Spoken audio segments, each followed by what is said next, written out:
MrBeast is a huge inspiration, and I hope that a lot of the world feels what he's out here doing, because they're making major progress. They're really standing out. This ain't what you want, bitch, I'm a fucking phenomenon.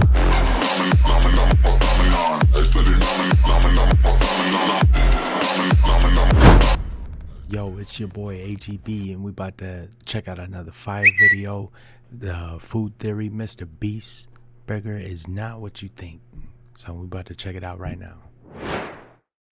Finally got my hands on a burger from MrBeast's new restaurant. Let's see what all the fuss is about, shall we? Ugh, this thing sucks. It kind of tastes like paper. These napkins barely soak anything up. Ugh, what a waste of money.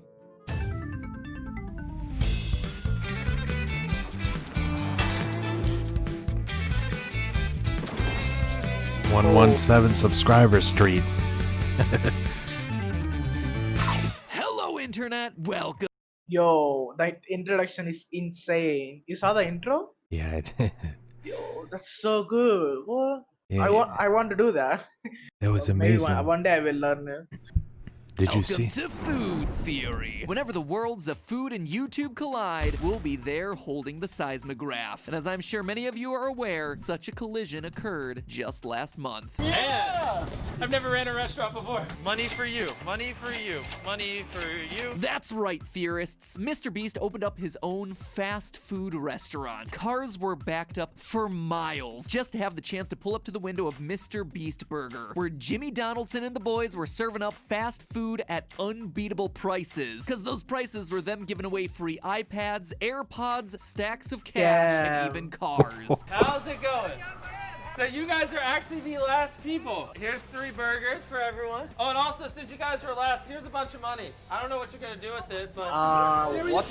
yeah, there we go. Dude, he's A restaurant insane. that gives money away is, well, it's definitely not your typical business model. But this is MrBeast we're talking about here. The guy who straight up gave away $1 million. The guy who gave away an actual island. The guy who, despite his jaw-dropping earnings over the past few years, vows to die with $0 in his bank account. So, at a glance, the fact that MrBeast has opened, quote, the world's first free restaurant might seem like just another expensive philanthropic mega stunt by the master himself, but in actuality, MrBeast Burger is more than that. See, he didn't just reskin a Buca de Beppo in South Lake, Texas for a one-day video shoot and call it good. Oh no, MrBeast Burger is now, weeks after the episode dropped, an actual restaurant chain doing business in the traditional sense, you know, by actually charging money for its food products. But he's doing it in the most non-traditional way possible. Sure, the reskinned drive-thru restaurant was a big, flashy stunt for the cameras, but the actual story here is that the MrBeast Burger restaurant chain exists without actually existing. That's because it offers its food exclusively through delivery apps. And because of that, it launched with 300 locations. Let me repeat that. On day one,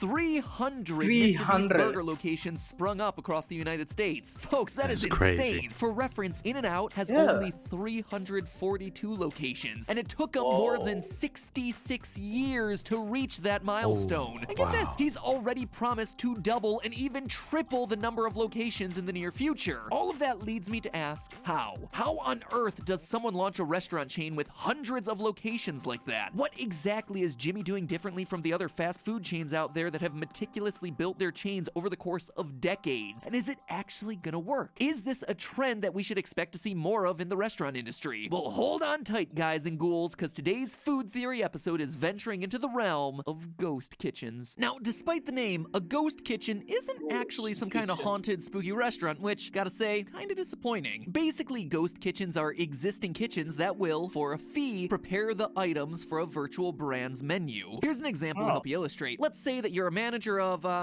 pick a random restaurant here, Buca de Beppo. You've got yourself a huge commercial kitchen ready to pump out a ton of family-style Italian-American meals at a moment's notice, but your staff is just standing around with little to do because there's no dine-in customers in the midst of a pandemic. Then, one day MrBeast shows up with a solution to all your problems. He wants to pay Buca de Beppo to prepare MrBeast burgers, seeing as how your kitchen and staff aren't operating at full capacity. This way, he doesn't have to build an actual brick-and-mortar restaurant, and your Hold on a second.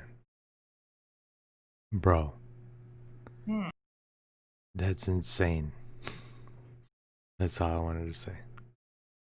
Or kitchen staff stays busy all day by operating as a ghost kitchen for MrBeast Burger. So MrBeast supplies the menu and the burger ingredients, your kitchen staff prepares the online orders as they roll in, and then third-party delivery apps like Postmates and DoorDash take the burgers to customers in the area. MrBeast gets a cut, you get a cut, the delivery app gets a cut. At the end of the day, it's a win-win-win. Everyone is happy. Plus, because Buca de Beppo is already a restaurant chain in its own right, MrBeast can make a deal with numerous Buca de Beppo locations, allowing him to start a chain of virtual restaurants with relative ease. And that right there is the main difference between MrBeast Burger and pretty much every other fast food restaurant that you know and love. MrBeast Burger is a virtual restaurant, meaning it's a brand name that outsources pretty much everything about its day-to-day operations. Now, MrBeast is hardly the first celebrity to start this sort of virtual restaurant. Delivery app usage has more than doubled since the pandemic began, and as a result, a whole lot of folks have rushed to get in on that virtual restaurant game. Hip-hop artist Tyga launched a virtual chicken restaurant called Tyga Bites in the summer of 2020. Pop icon Mariah Carey launched the virtual cookie line Mariah's Cookies ahead of the 2020 holiday season. Remember the MTV reality show Jersey Shore? Yeah, I tried to block it out of my mind too, but one of the stars of that, Pauly D, he's got himself his own virtual Italian sub chain. In other words, Pauly D is totally DTF right now, delivering the food. But here's a spooky little ghost kitchen test that you can carry out on your phone right now. Open up the delivery app and look up MrBeast Burger. Then look up Mariah's Cookies. Then look up Tyga Bites. Then look up Pauly D's Italian subs. If they're available in your area, you might notice that they deliver from the exact same local address. That is to say, they all operate out of the exact same ghost kitchen. For instance, one member of Team Theorist who's based in Pennsylvania looked him up on Uber Eats and found that Mariah's Cookies and MrBeast Burger were both delivering from 250 West Bridge Street. Then we looked up 250 West Bridge Street on the city directory, and by city directory I mean Google, and found that it's the address.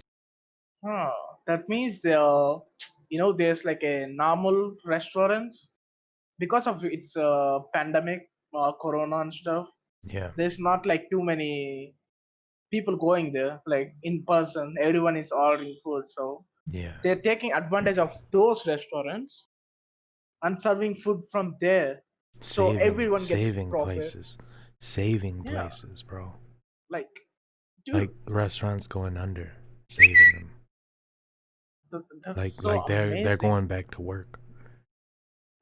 The one that's the most interesting to us because Bravo is one of the many restaurant chains owned by restaurateur Robert Earl, the man who partnered with his son Robbie Earl to create Virtual Dining Concepts, the company that has quietly partnered with MrBeast, Mariah Carey, Tyga, and a number of other celebrity virtual restaurateurs. See, celebrity musicians and YouTubers, as brilliant and capable as they may be, simply don't have the experience or bandwidth to personally launch hundreds of kitchens worldwide. The good news is they don't have to. Robert Earl, being a famed restaurateur, already owns multiple restaurant chains. Besides Bravo Italian Kitchen, he also owns chains like Bertucci's, Rio Italian Grill, Buca de Beppo. That means that he's in the rare position of having access to thousands of commercial kitchens across the country. Kitchens that, it turns out, are just as capable of making smashed burgers, chicken nuggets, and fresh-baked cookies as they are Italian food. In short, if you're an enterprising restaurateur wondering how to get permitting for 300 restaurant locations to all open on the same day, the answer is you don't. While there are 300 locations around the country now serving MrBeast's food, the reality is that these aren't quote-unquote new restaurants. The menu and branding are all new, but the core essentials of the restaurant, the kitchen, the staff, the permits, etc., were all in place before MrBeast decided to launch his burger chain. And this isn't to diminish the launch of MrBeast Burger in any way. On the contrary, I think building a network of ghost kitchens that can be leveraged by brands and celebrities is a brilliant, epic logistical feat. According to their website, Virtual Dining Concepts can have your virtual restaurant launched in 30 days. I mean, to me, that's even more insane than the 300 locations in a day stat. Look, I'm not here to do a commercial on Virtual Dining Concepts or anything. This episode is 100% hashtag not spawn. As a business owner, I just can't help but admire how quickly and thoroughly they've been able to fill this niche. I have a theory about MrBeast Burger, and the theory is that it and other quote-unquote restaurants like it are here to stay. I mean, honestly, 2020 has completely shifted our viewpoint on restaurants and food. In the past, restaurants that were delivery only carried a bit of a stigma, feeling like a second second-rate alternative. Now, delivery is the default. If you're already getting all your restaurant meals via Uber Eats, Grubhub, DoorDash, or Postmates, suddenly a delivery-only restaurant no longer seems that bad. There is literally nothing separating the new virtual restaurant from the real restaurant that you're used to. Second, this sort of restaurant is much safer. From a health standpoint, of course, but also from a business standpoint. In 2020, we saw tons of existing restaurants and beloved businesses tragically have to close because no one was allowed to go to the physical locations. But those kitchens were just as capable as ever of providing hot meals. The virtual restaurant model could wind up offering some of these businesses new life by allowing them to put that unused kitchen space to work. Suddenly, it's not Buca de Beppo sales alone that are having to pay the rent on the building. It's Buca de Beppo sales and Mariah Carey sales and Tyga sales and MrBeast sales. And when you look at it like that, those overhead costs of operating the restaurant, including food and staff and rent, well,